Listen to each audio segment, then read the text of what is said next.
100 বছরের বেশি সময় ধরে বন্দরনগরী চট্টগ্রামে আয়োজিত হচ্ছে ঐতিহাসিক জব্বারের বলি খেলা। এ উপলক্ষে লালদিঘি ময়দানের পাশের সড়কে শুরু হয়েছে 3 দিনব্যাপী বৈশাখী মেলা। বুধবার মেলা শুরু হলেও বৈশাখী মেলা আজ। দর্শক, বলি খেলার বিস্তারিত জানাতে আমাদের সঙ্গে সরাসরি যোগ দিচ্ছেন সহকর্মী শেখ জায়েদ। জায়েদ, বলি খেলা কি শুরু হয়েছে? বিস্তারিত জানাবেন।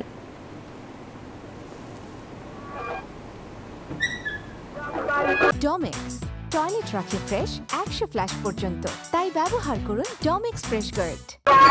ধন্যবাদ আপনাকে। 115তম বলি খেলা আজ বিকেল 4টায় শুরু হবে ঐতিহাসিক লালদিঘি মাঠে। আমি আছি এই বলি খেলা উপলক্ষে আয়োজিত মেলা এবং যেখানে খেলা হবে সেই খেলার যে মঞ্চের পাশে লালদিঘি মাঠের পাশে মেলা চলছে। আর লালদিঘি মাঠ যেটি ঐতিহাসিক, এই মাঠে বলি খেলার জন্য যে মঞ্চটি করা হয়েছে সেই মঞ্চটি হচ্ছে এটি।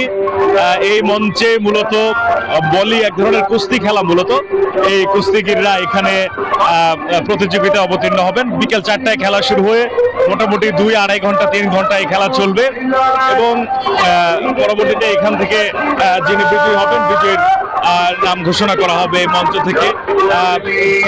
যারা বিশেষজ্ঞরা রয়েছেন তারা এখানে উপস্থিত থাকবেন।